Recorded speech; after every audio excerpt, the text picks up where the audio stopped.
Welcome to the Transformation Leaders Podcast. I'm Tony Lockwood, your host, and on today's episode, I have a fascinating discussion with Adam Boddison, Chief Executive Officer of the Association of Project Management. Okay, well, hello Adam. Thank you for joining us today. Welcome to the Transformation Leaders Podcast. Great to have you today. I know. Thank you for inviting me. I know that you've worked across numerous non-for-profits during your career, and I'd certainly like to explore that in more detail as we go through the show today. I think there's many instances where I think there'll be some interesting lessons to learn in terms of how non-for-profits and for-profit organisations differ when you try to drive through change and transformation. But before we get into that detail, tell us a little bit about yourself, your background, what you've done in your career to date, and how you first got involved in change and transformation. Yeah, thank you. Thanks again for inviting me onto the podcast, Tony. So, I suppose I'm probably unusual to the extent that I've kind of got a career which is what I call in education and enterprise, trying to blend those two things, which you might not naturally think go that well together. But it turns out that learning and leading actually have quite a lot in common and are quite complementary in terms of skill sets. So broadly speaking, my career has kind of been in four parts. I suppose it's been in schools, universities, charities, and then professional bodies. And they're not all mutually exclusive categories, right? So I started out as a secondary school mathematics teacher. Which it turned out, by the way, later on was quite useful because I learnt about things like path analysis, and that turns out to be quite useful in my current role as Chief Exec of the Association for Project Management. But little did I know that at the time. So teaching in schools, then went on to leading in schools, actually leading some change in an educational context, which can be quite interesting in its own right, because you have not just the staff to think about, but you have young people to think about in that as well. Then went on to be involved in universities for about 15 or so years, both on a pastoral side, so residential life, students living on university campuses, but also on the kind of quality of education side of things and research. And that included some international development work as well. My first CEO role was as Chief Executive of the National Association for Special Educational Needs. So quite a small organisation, really, which was kind of losing money, but steeped in really strong values. And in some respects, while that was really laudable, it was one of the things they kind of had to overcome to be a bit more commercially hard, if I call it that, and maybe we'll explore that in a bit more detail. How do you balance that values versus being really kind of commercially sharp? And then I did 6 years there before coming into my current role as Chief Exec of the Association for Project Management. So about 10 years in CEO roles, but I'd say probably 25 years in delivering change and transformation in one way, shape or form. Yeah, it's a broad, as you say right at the start, quite a broad career. I think you are the first maths teacher that we've had on the podcast, and we're, I think, 85 or 86 episodes in. So that's the first. Well done for that. I'll add it to my CV. We start every show with the same question: how do you define transformation? Yeah, how do we define transformation? I did take the liberty of listening to some of your previous podcasts to see if I could glean some, golden nuggets of how people were answering this question. I take quite a simplistic view on this. So you could say transformation is just about change, but I think it's not just any old change. I think it has to be positive change. And for me, it's the emphasis on this word positive, which is so important. Also it needs to be meaningful change that actually makes a difference.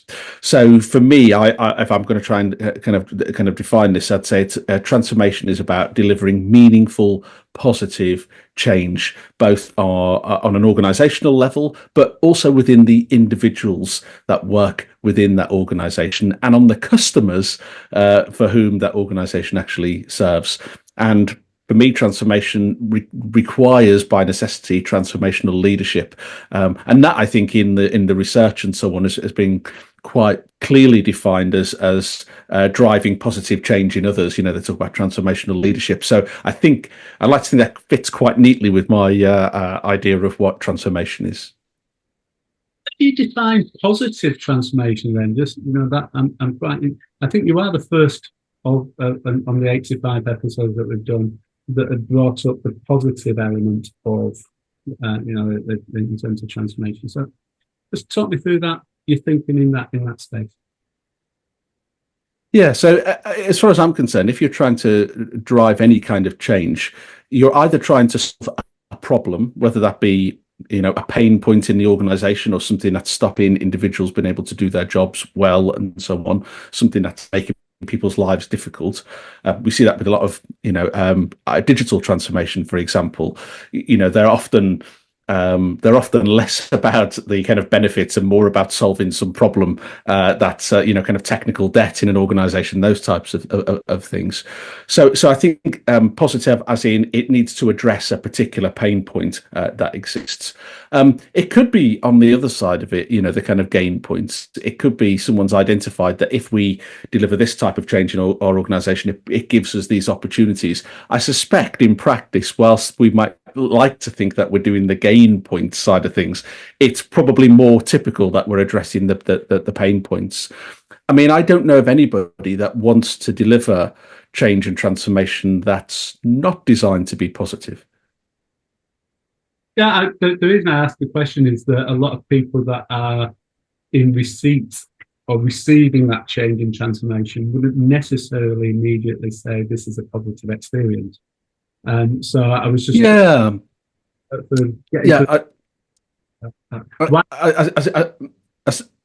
I see where you're coming from. So when I'm talking about positive, I'm talking about the outcome rather than necessarily the process, because I completely agree with you that the thought even sometimes of change and transformation can be very daunting for people. Maybe the particular profession that I represent at the moment, of the project profession, projects are all about change. So maybe we are slightly less daunted by delivery of change and transformation. But actually, I do take the point that in the wider world, people like the status quo, they're familiar with it, and the idea that people are going to have to change how they work and so on, that can be quite uncomfortable and quite challenging to go through.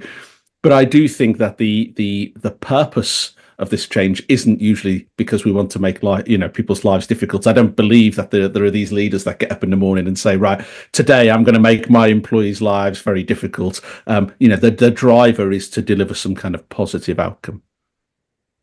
I think, like you say, that view around you're moving towards something that's yes.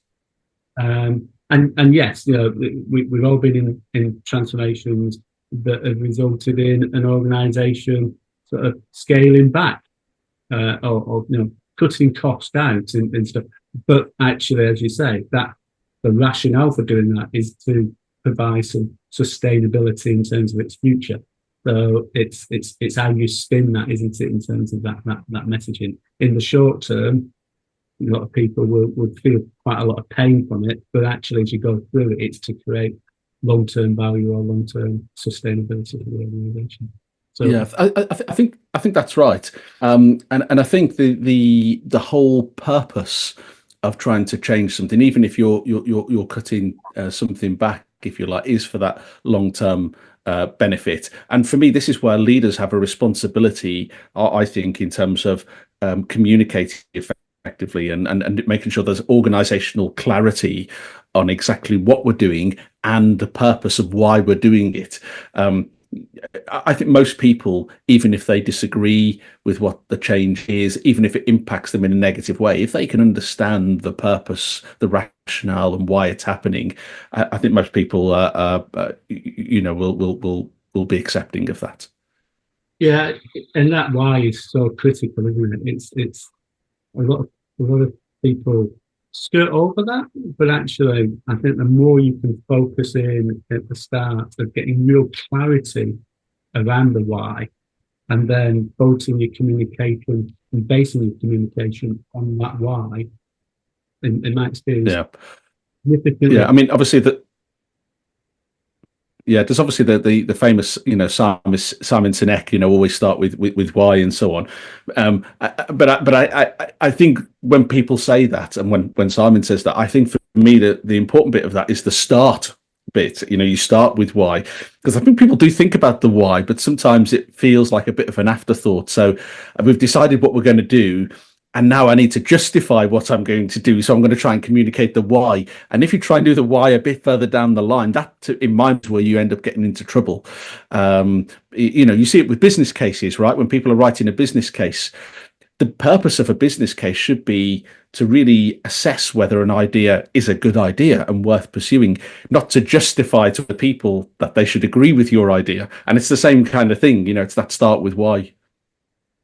Absolutely. And as you say, I think that allocating time into the process of getting real clarity and alignment across the senior leadership team around that why is so important. Which actually is a nice segue into what I was saying that I'd like to explore around your experience around the non-for-profits and taking the non-for-profit organisation through a change and transformation. I was just on a call earlier with an organisation that operates in the non-for-profit world, and we were having this discussion about the challenges of getting alignment across the senior leadership team, when actually a lot of times it's a vocation for them. Yeah, it's a career, but it's a vocation, and they're there to do the things that the charity's there to do or the social housing organisation's there to do. And getting that real clarity and alignment around the why can be really difficult. Has that been your experience as well? Yeah, I mean, I've worked in charities where people will say, and I've said it myself, I don't see this as a job. I see it as a way of life almost. So, the boundaries between I'm here to do this because the organization has said this is the right thing for us to do versus I have some burning desire to do something, and this is the vehicle that allows me to do it. They can get a bit blurred sometimes, and that's where it can get challenging. I think what adds to that challenge, though, is as a leader, it's quite a challenging conversation when you're talking to somebody who clearly believes really passionately about a really good cause. So it's not that they're doing. There's not a kind of morally wrong stance there. It's not like they're going out of their way to be a bad employee. But actually, it might not be aligned, as you say, with the wider organisation. So that can be a challenging conversation to have as a leader, because you're telling someone almost, don't follow your heart on this. You need to come along this other path with us, and that's hard, but not impossible. And I think some of the tools and techniques that are used in the more commercial world are equally as valid in the not-for-profit space. And if there's one big criticism I would give of some charities and some not-for-profits, is that they kind of view commercial as a bit of a dirty word. And commercial doesn't mean making loads of money for shareholders. Commercial can mean operating efficiently and effectively and making sure that as much of your resources go towards meeting your charitable objectives as possible. Commercial can be about making sure you have that strategic alignment and organizational clarity right across the organization. So I think that injecting a bit of commerciality into not-for-profit organizations can actually help them to deliver what they want to do better. Yeah, I'd go further, really. I think that the non-for-profit organisations that have got a very commercial view, in the context that you've just described, that are the ones that deliver the best services out to the chosen client base, customer base, support base, because that perspective of saying, yeah, we need to operate as efficiently as possible to deliver the services that we're here to deliver, it is absolutely critical, isn't it? And yeah, absolutely. I mean, I'll just give you I'll give you a kind of a real example. So when I was appointed as chief executive at the National Association for Special Educational Needs, 90+% of their revenue was coming from kind of membership fees. Um, and the problem was that that revenue stream was reducing year on year because schools, didn't have the budgets to be able to spend, and they were our main customers. So schools didn't have the money to spend on this stuff anymore. So it was becoming increasingly hard to sell. And of course, with inflation, our costs were going up, school budgets were coming down.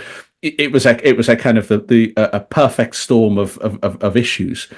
And my solution to this, or my proposed solution, which did later become the solution, was to say, let's make the membership free. So you can imagine me saying to the board of an organization, your main revenue stream, let's just stop that and do something else. This was trying to sell ice to the Eskimos kind of territory, right? I mean, it was really different. The reality was the organization didn't really have any other choice.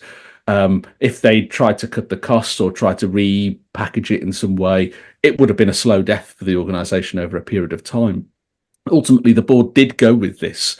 We made the membership free. We invested our reserves into creating a new offer, basically, which was a mixture of fundraising from trusts and foundations, international consultancy, so for governments overseas, a professional development offer, which people could kind of buy into. And the combination of all of those different things meant that our revenue increased fivefold, even without a membership. But that was, in terms of change and transformation, this almost went against the principles of, but that membership is our core business, but the thing actually that enabled me to drive agreement with this was to say, if membership is the thing we want everybody to have, it's our core business, let's give it to people. Let's really be true to our charitable aims, and we won't make any money off that at all. Let's give it away. So you can actually use the charitable aspect to drive some of the commercial change that's needed if you need to. How long did that take you to get that alignment then? Because as you say, it fundamentally you're going from one extreme to the other, aren't you? In terms of majority of the majority of revenue is driven by membership fees to none of the revenue is driven by membership fees. It is, it's 180 degrees, isn't it? Yeah. It wasn't an instant moment in time for sure.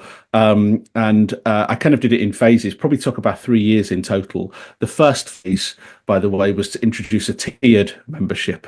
And the tiered membership was a kind of bronze, silver, gold, where the silver was kind of broadly speaking what we already had. The gold membership was a kind of premium services, which was never really going to, I mean, if people weren't buying the silver, are they going to buy the gold, right? I mean, but that's almost a bit of an experiment, that one. And the bronze membership was free. So that was to say, well, look, if you want to be part of this organization, you believe in what we're doing, but you can't afford it, then we're still here for you. And of course, what happened, the bronze membership exploded. It was tens of thousands of members joining. And just to give you some idea, the base number that we started with was kind of 3,000 to 4,000 members. So when I'm talking about tens of thousands joining the bronze membership, you start to see, wow, there's a huge market out there. And these people can't buy membership, but they can buy other things, and they've got other pots of money they can dip into. And some of the money that we got off government and trust foundations, that came because we had the ability then to scale things. So when government wanted to make sure its publicly funded resources got out to every school in the country, guess what? We were able to do it because of our, bronze membership, which reached out to all of these different schools, and not just to the schools, but to the right person in those schools. So that the value of those members was worth more to us because of the contact than it was for the £150 membership fee or whatever it was they were going to pay. Interesting. And there was some research I was reading some research probably 18 months ago, maybe 2 years ago now, and I've seen it repeated recently, and it was about, if you give something away free, then the value that people get from that is significantly reduced because they're not committed to it. I did that play out with those bronze members. Yeah, it's a, and I think in general I would agree with that. But I do think there's a context that's important here. So what we were talking about was Senkos. So for your listeners who maybe don't know what that is, that's a special educational needs coordinator in school. So it's the individual in a school who's responsible for making sure that children's needs are met. It's a very resource constrained role in terms of time, allocation of financial resource, and so on to do the job. And so they desperately wanted the service, and if they had the money, they would have bought in. The issue was that they didn't have the money, and also they're the only one in their school, so they wanted to be part of that network. So there was a kind of drive there that perhaps is contextually different to, I'm just going to kind of put something out to the mass market and say it's free, come and, or put a free event on and say anyone can come. I think this is quite targeted. So the demand was there, but the resource to buy into it wasn't. And as a charity, we were able to do something a bit different. Yeah, you were just removing that hurdle, weren't you? As you say, there's an demand, but there was a few hurdles in the way, one of which was the membership fee. But which back to that point earlier on I said about pain points and removing pain points. I kind of take the view that one of the biggest roles of a leader of any organization is to just identify the pain points and remove them.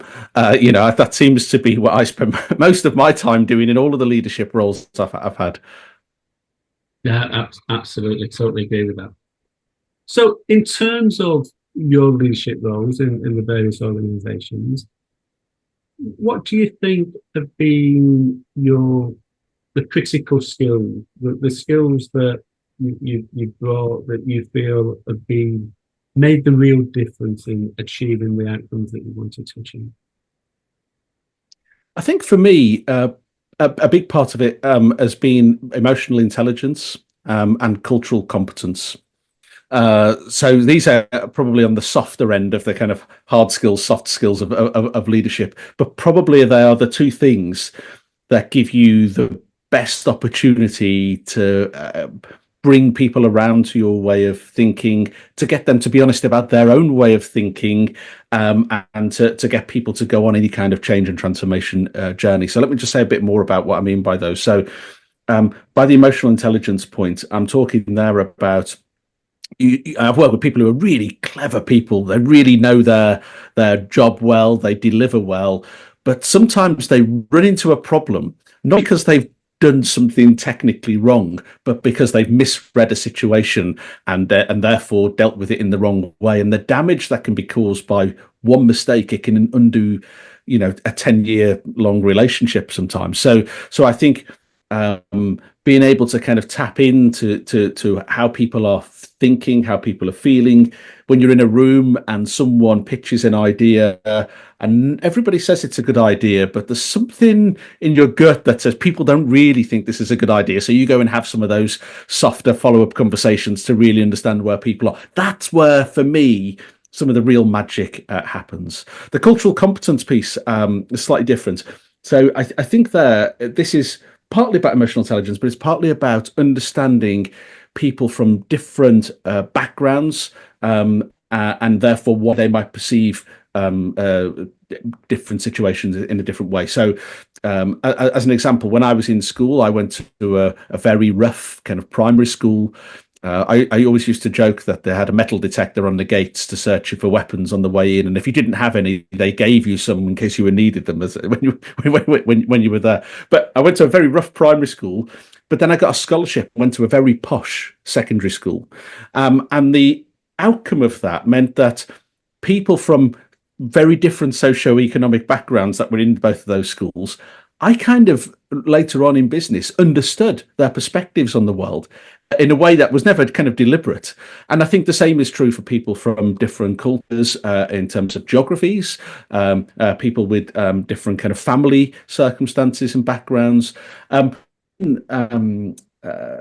Purposely exposing yourself, if you like, to people from different backgrounds and different contexts, I think also helps to make you a better leader, because you understand not just other people's perspectives, but why they have those perspectives. And it's not because they're trying to be difficult or anything like that. There's genuine reason. And often that kind of multitude of perspectives can make the overall kind of perspective much stronger. Yeah, there's a model, isn't there, about almost whatever you're doing and whatever you're working in, and it's an adaptation of that perspective of put yourself in the shoes of the person that you're working with or the person that you're facing with. Yeah.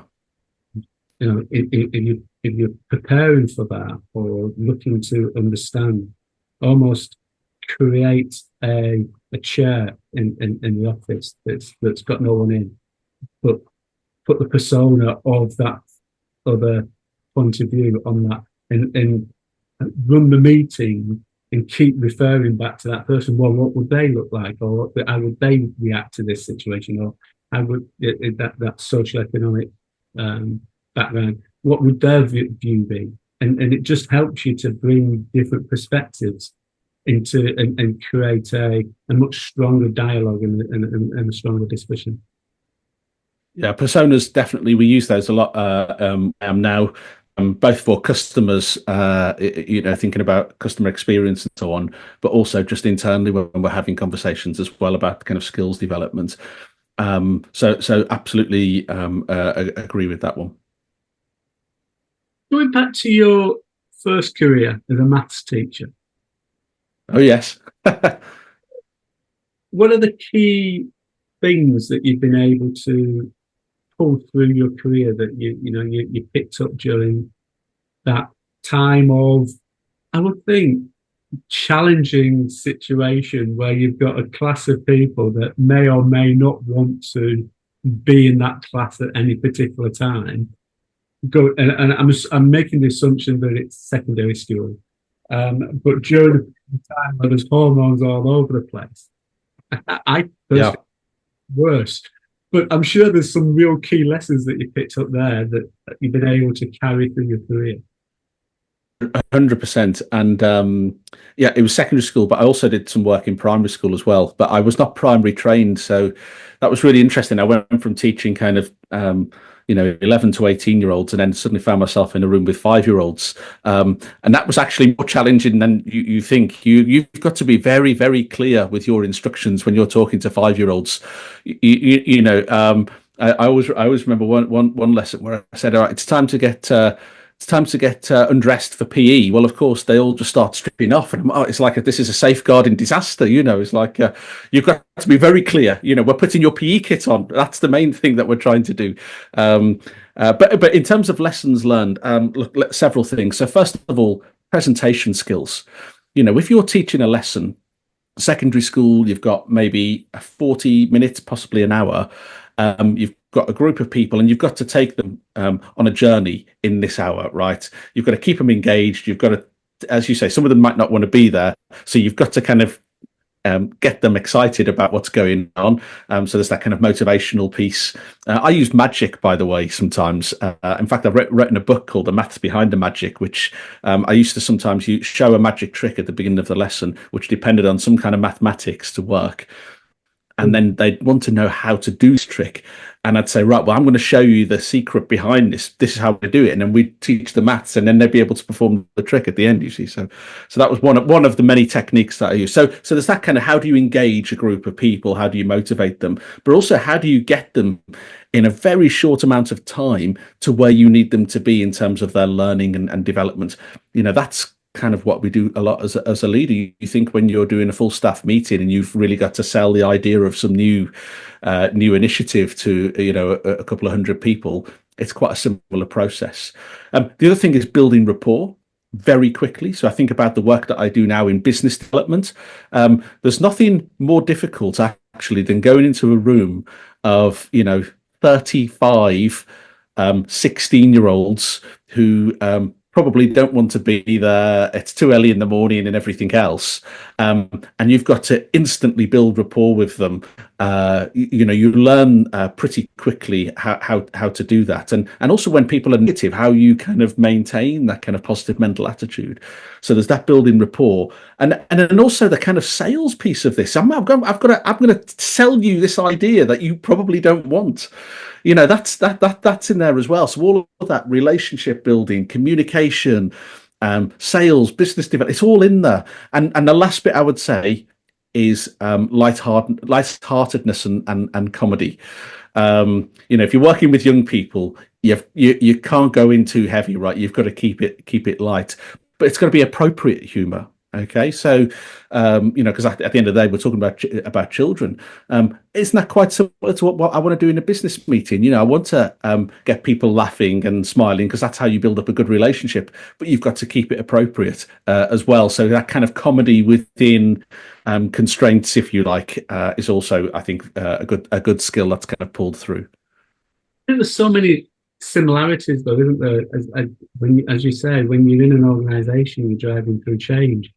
And there's so many things that you mentioned there that I've never been in a class. Well, I've been in a classroom as a pupil, never been in a classroom as a teacher, but being in large scale meetings in organisations that are trying to take people on that journey, and there's so many similarities, and I think is that that model of parent, adult, child.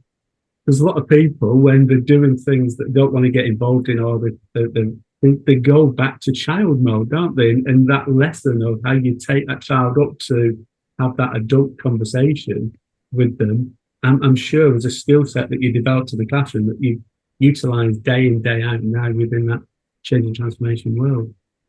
But sorry, go on.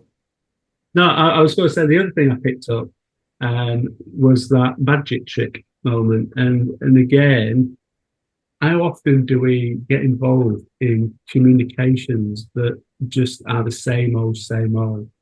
And in any communication, there's a marketing model, isn't there? AIDA. Have you come across that? It's like, you've got to grab their attention. And that magic was grabbing their attention, and then you build interest, build desire, and then you've got an action point.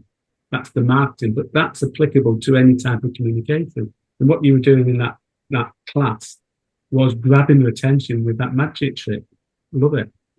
Absolutely. I mean, as we were talking, there were two other things that kind of also came to mind, which are quite practical in some respects, but there are practical aspects of leadership roles, right? So one is I travel around doing a lot of presentations, kind of keynote presentations and things like this, and often you'll get to somewhere and it'll be in a hall or something like that, or at a university or something.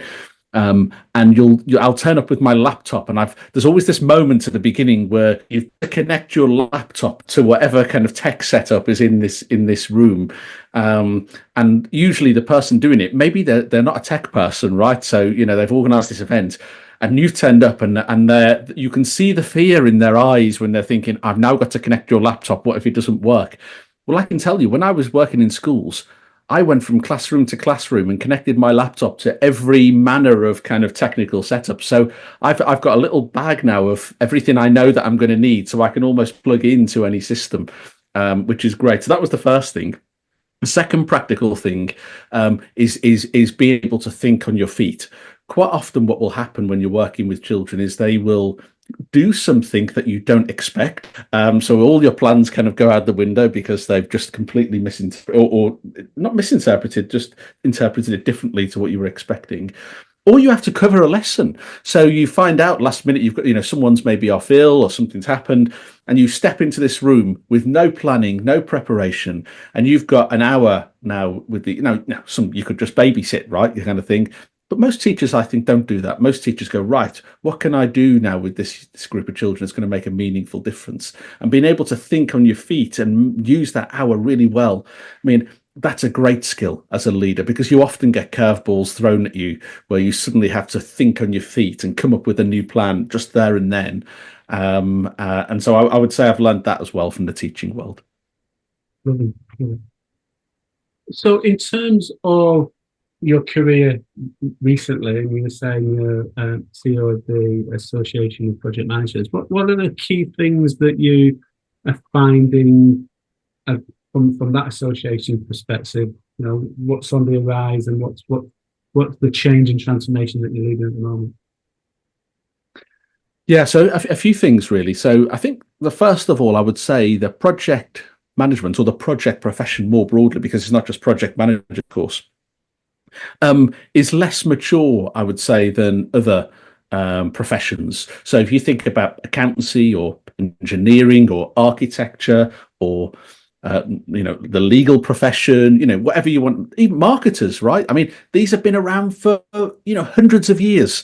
Admittedly, some have kind of matured more quickly, more recently, but they've certainly been around a long time. My organization's been around for 52 years, which I think is a reflection of the relative immaturity of the profession. And people often think of a project as almost it's a life skill, right? Anyone can deliver well, if I'm planning my wedding, is that a project?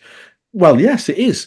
My analogy, by the way, always with this is, yes, everybody can deliver projects, but not everybody's a project professional. In the same way that everybody can dance, but not everybody's a dancer, right? It's a similar kind of thing. So there's something about that professional status. So one of the biggest challenges we have at the moment is how do we get the kind of profile of this profession out there, so it's as well known as a chartered accountant or a chartered engineer. Actually a chartered project professional is a thing, and if I want someone to come and work in my organization to deliver change, to deliver transformation, then I want a chartered project professional, because they're going to be present in the role, and they're going to deliver the benefits that I need from change. So there's something there about maturity and status, which I think is important.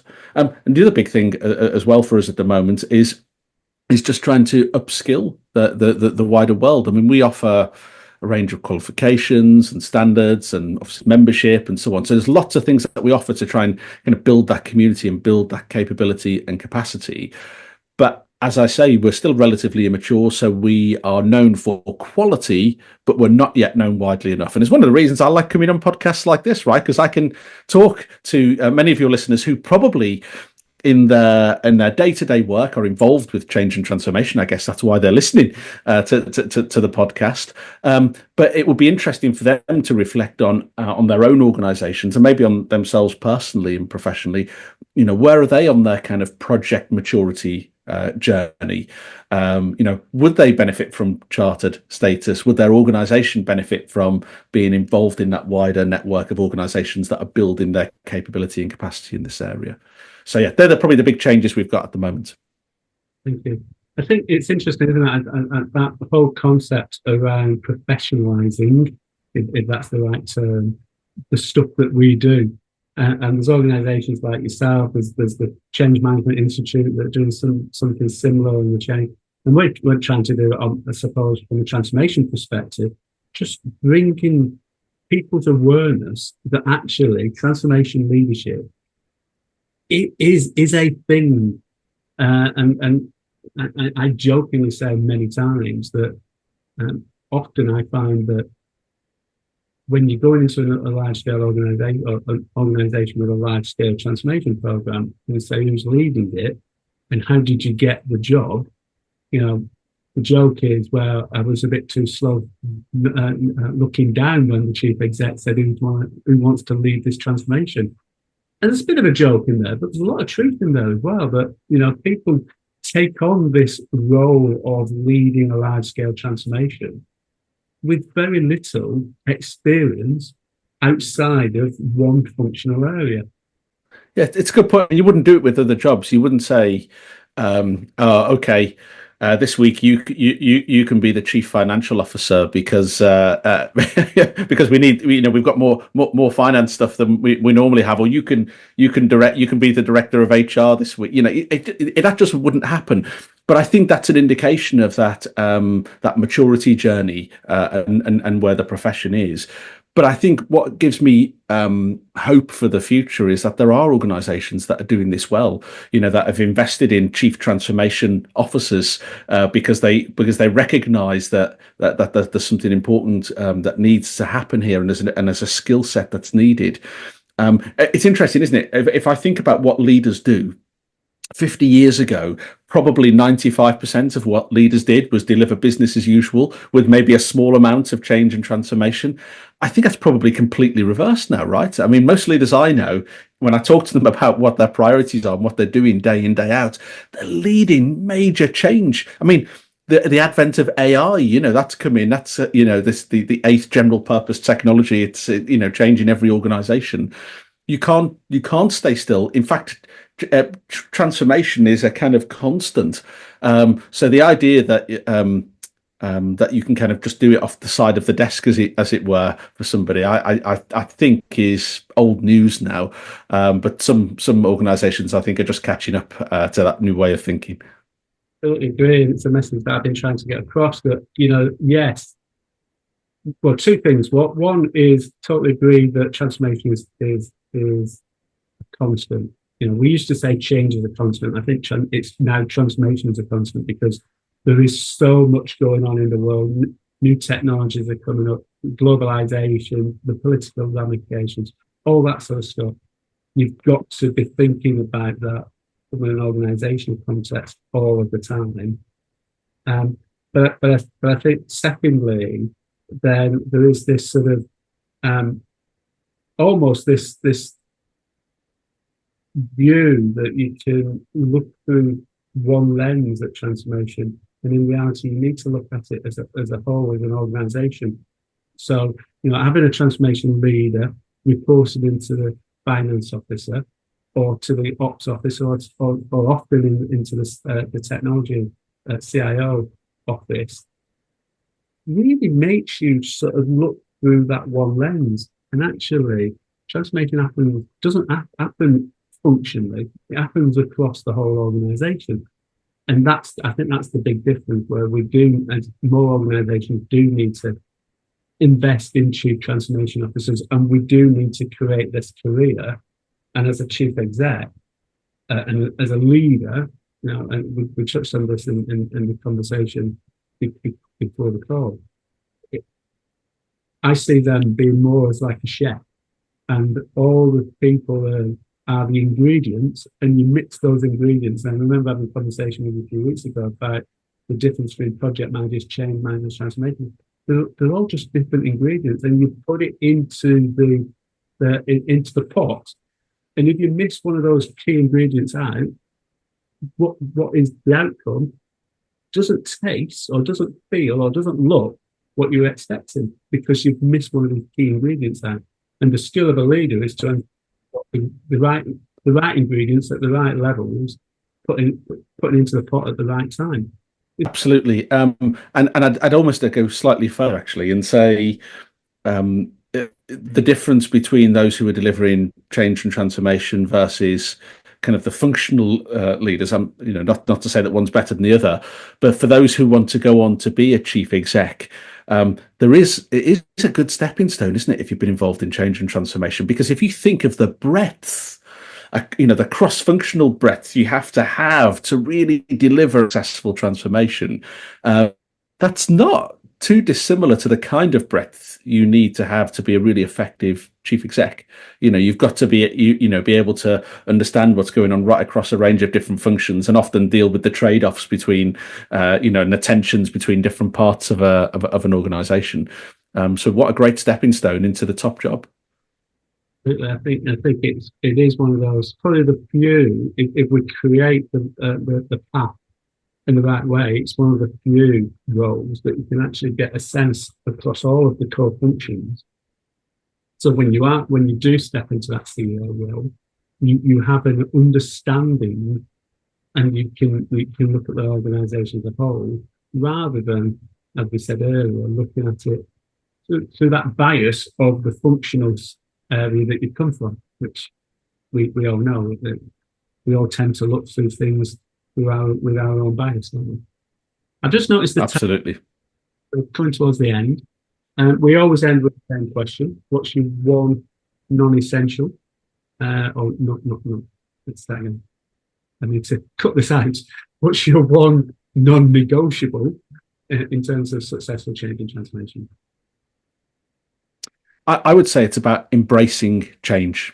So the analogy that always comes to mind to me is the old, and I'm sure your listeners will have heard this before, but it's the old Henry Ford conversation where he talks about, well, if we just keep If we just keep trying to make what we've got better and not change it, then what we'd end up with is a faster horse rather than the car. In terms of the advent of the motor car. So I feel that particularly now with AI really on the cusp of. I mean, it's been around for a while, but it's really on the cusp of becoming a game changer now.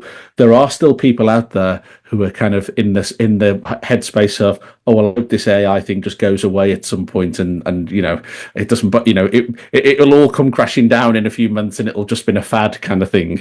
I just think we're not in that space at all. So this kind of embrace change when it comes along is for me the non-negotiable, because otherwise you get left behind. Adam, once again, thank you for your time.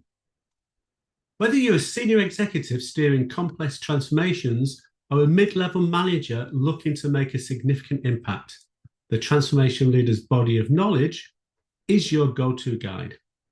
This comprehensive resource covers best practices, strategies, and tools that will help you navigate change management challenges and drive successful outcomes in your organization. Grab a copy and let me know what you think. Thank you for listening to this podcast. We're always interested in hearing from you. What do you find useful from this pod? What do you want us to cover in more details in future? Please do press the subscribe button. It helps us to reach more people and to share the experiences of all my guests. See you soon.